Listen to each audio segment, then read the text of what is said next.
श्री स्वामी समर्थ. श्री गुरुदेव.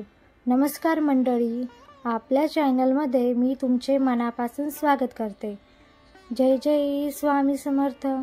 आपण सर्वजण स्वामी भक्त आहोत आणि आजचा दिवस विशेष गुरुपौर्णिमा हा फक्त एक सण नाही, तर हा प्रत्येक स्वामी भक्तांसाठी विशेष आणि महत्त्वाचा सण आहे. प्रत्येक गुरुभक्त या दिवसाची आतुरतेने वाट बघत असतो. आज आपण जाणून घेणार आहोत की गुरुपौर्णिमेला स्वामी समर्थांची सेवा कशी करावी आणि या सेवेसाठी काय करावं, काय टाळावं आणि स्वामींना प्रसन्न करण्याचा खरा मार्ग कोणता. गुरु म्हणजे प्रकाशाचा झरा. श्री स्वामी समर्थ हे केवळ एक संत नव्हते, तर ते परब्रह्म होते, ज्यांनी हजारो भक्तांचे जीवन बदलवले. असे गुरु प्रत्येकाला लाभायला हवेत.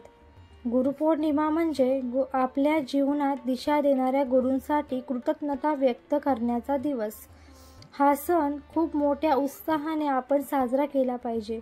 या दिवशी गुरूंच्या चरणाशी एकरूप होण्यासाठी मन शुद्ध ठेवणं, सेवा करणं आणि भजन नामजप करणं हे अत्यंत महत्त्वाचं आहे. स्वामींची सेवा ही केवळ फुलं वाहणं किंवा फुलं अर्पण करून नाही, तर ती मनापासून भक्तिभावाने होते. सकाळी लवकर उठून स्नान करावं.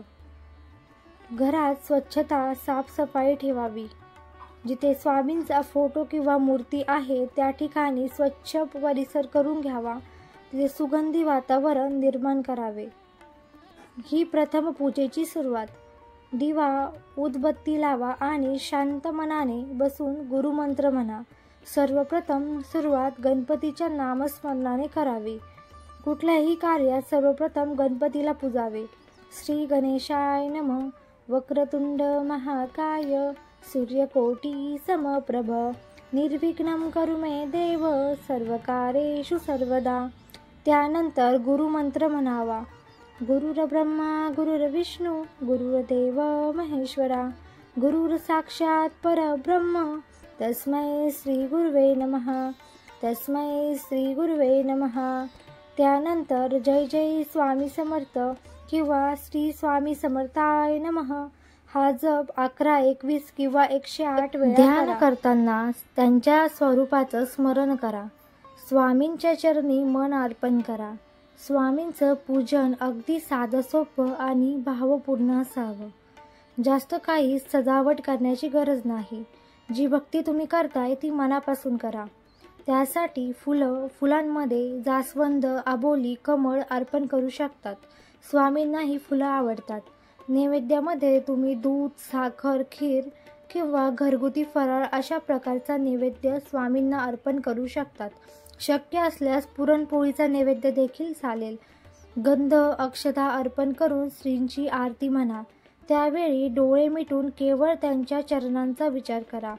ते कोण होते, त्यांनी काय शिकवले आणि आपल्याला काय देऊ इच्छितात याचा भावपूर्ण विचार करा.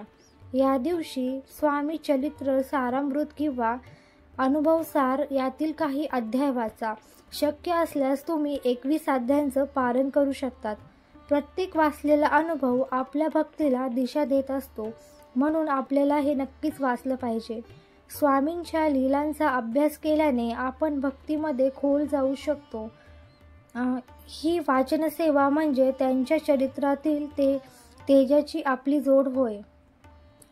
स्वामी समर्थांचा नामजप म्हणजेच मनाच्या शुद्धीकरण करण्याचा मंत्र, म्हणून या मंत्राचं नक्कीच वाचन करा किंवा हा मंत्र तुम्ही ऐकूही शकतात. ओम श्री स्वामी समर्थाय नमः.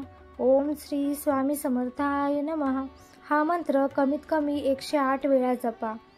आपण मोबाईलमध्ये मंत्र वाजवू शकतो किंवा स्वतःच्या उच्चारूनही जपू शकतात. रात्री झोपताना देखील हा मंत्र ऐकताना झोप लागावी ही देखील एक सेवाच आहे. म्हणून तुम्ही नक्की हा मंत्र ऐका आणि गुरुपौर्णिमेला विशेष हा मंत्र ऐकावा. स्वामींचं नाव हेच तारक आहे. स्वामींना सेवा करायची म्हणजे गरजूंना मदत करणे. मग हीच एक स्वामींची मोठी सेवा मानली जाते. या दिवशी तुम्ही गरजूंना नक्की मदत केली पाहिजे. आजच्या दिवशी कोणाला अन्नदान करा, एखाद्या वृद्धाश्रमात जाऊन सेवा करा, अपंग किंवा गरीब मुलांना कपडे, पुस्तकं दान करा.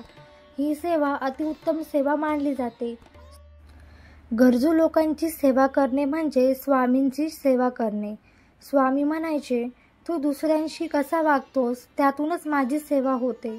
त्यामुळे तू दुसऱ्यांशी वागताना जरा विचार करत जा.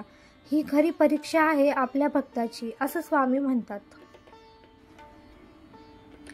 स्वामी समर्थांचे काही विचार तुमच्यासाठी. भीती नको, मी आहे तुझ्या पाठीशी. गुरुशिवाय मुक्ती नाही. माझं नाम घ्यावं आणि चिंता विसरावी. हे गुरूंचे महत्त्वाचे विचार आहेत. आजच्या गुरुपौर्णिमेला या संदेशाचं चिंतन करा आणि गुरूंचं मनोभावे पूजन करा. स्वामींचं अस्तित्व फक्त फोटोतच नाही तर ते आपल्या जीवनातही आहे. म्हणून स्वामींची मनोभावे पूजा करा. आपल्याला फक्त आपल्या स्वामींना ओळखायला शिकायचं आहे. तर मित्रांनो, ही होती गुरुपौर्णिमेला श्री स्वामी समर्थांची सेवा करण्याची संपूर्ण प्रक्रिया. महाराज श्री स्वामी समर्थ. जय जय स्वामी समर्थ.